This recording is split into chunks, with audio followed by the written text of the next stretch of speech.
আমার নাম কালী। গায়ের রং কালো বলে জন্মের সময় আমার ঠাকুমা বলেছিল, বাবা গো, এ যে একেবারে মা কালী। সেই থেকে আমার ডাকনাম হয়ে গেল কালী। মা ভালো নাম রেখেছিল, শ্যামা। আমি মাস্টার ডিগ্রি পাস, শিক্ষিত, বেকার। ছোটবেলা থেকেই আমাকে শেখানো হয়েছে আমায় গাঢ় রং মানায় না, গাঢ় কাজল আঁকতে নেই, জোরে জোরে হাসতে নেই, স্লিভলেস কুর্তি ব্যবহার করতে নেই। এখন আমার বয়স 23 বছর।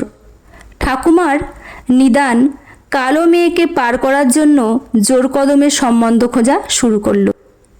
আজ আমি ভীষণ উত্তেজিত, একই সঙ্গে প্রচণ্ড রকম টেনসড। এই প্রথম পাত্রপক্ষ দেখতে আসছে আমায়।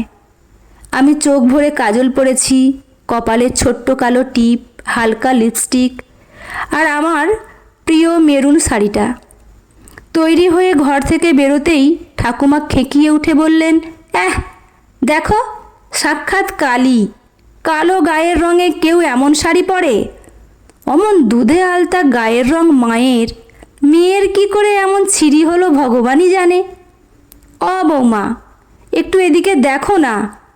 আমি কিছু বলতে যাওয়ার আগেই মা রান্নাঘর থেকে বেরিয়ে এসে শান্ত গলায় বুঝিয়ে বললেন, মারে, তোর গায়ের রঙটা একটু চাপা তো, তাই ঠাকুমা বলছেন গাঢ় রঙের রঙটা আরও চাপা লাগবে। হালকা রঙের কিছু পর না, দেখ রং খুলবে। আমার চোখ ফেটে জল আসতে চাইল। আমি ঘরে চলে গেলাম। এইসব কথার মাঝেই ওনারা হই হই করে এসে পড়লেন। আমি আর শাড়ি বদলানোর সময় পেলাম না। সত্যি বলতে কি, আমি শাড়ি বদল করতামও না। যথাসময়ে আমার ডাক পড়ল বসার ঘরে। একে একে পরিচয় করানো হলো সকলের সঙ্গে।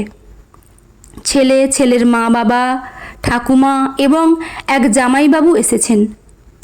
আমি প্রতি নমস্কার জানিয়ে উল্টো দিকের চেয়ারে বসা মাত্রই আমার ঠাকুমা বলে উঠলেন, আমাদের মেয়ে বাপু কালো ধলো, তবে রান্নাবান্না কাজকর্মে বেশ এক্সপার্ট।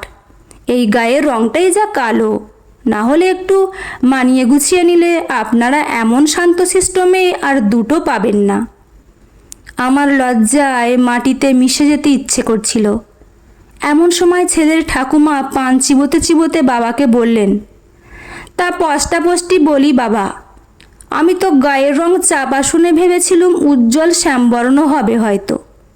চোখ নাক একটু নজর ধরার মতো হলেও না হয় হতো। এ তো দেখছি গায়ের রং ময়লা, মুখশ্রীও একেবারে সাদা মাটা। লেখাপড়া তবু করেছে, যদি একটা চাকরি বাকরি কিছু করতো, তাও না হয় আত্মীয় সমকে একটা মুখ থাকতো। কি বলো বৌমা? দেখে শুনেই ছেলের বিয়ে দেবে যখন। আমার পক্ষে আর বসে থাকা সম্ভব হলো না। সটান দাঁড়িয়ে বললাম, মাফ করবেন, আমাকে আপনাদের অপছন্দ হতেই পারে। সকলের সকলকেই যে পছন্দ হবে এমন কোনো কথা নেই, কিন্তু তার মাপকাঠি যদি গায়ের রং আর মুখশ্রী হয়, আমি সরাসরি বলছি, আমাকে বাতিল করার আগেই আমি আপনাদের রিজেক্ট করছি। সারা ঘরে তখন পিন ড্রপ সাইলেন্স।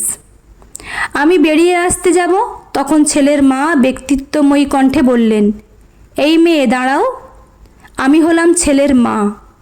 ছেলেকে আমি পেটে ধরেছি, মানুষ করেছি। আমার তো একটা মতামতের দাম আছে। মা, বিয়ের সময় আপনি এবং বাবা আমার কালো গায়ের রং নিয়ে যথেষ্ট হেনস্থা করেছেন আমার বাবাকে।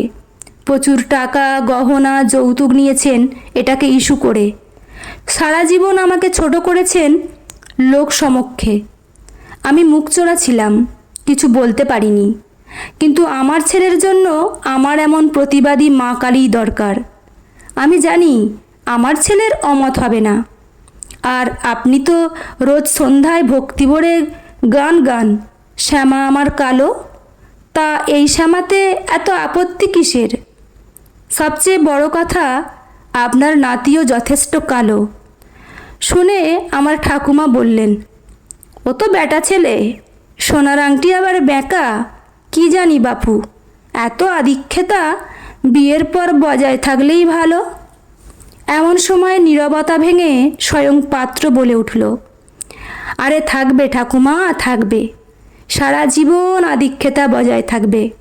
কি জানেন, আপনার নাতনিকে কলেজে যাওয়ার পথে রোজ দেখতাম। ওই কোমর ছাড়ানো এক পিঠ চুল আর বুদ্ধিদীপ্ত চোখ দুটো ছাড়া আর কাউকেই মনে ধরল না যে। সময় পাল্টেছে, রুচিগুলো বদলাতে হবে তো। জং ধরে গেল যে আদ্যিকালের ভাবনায়। দিন না আপনার নাতনিকে আমার হাতে তুলে।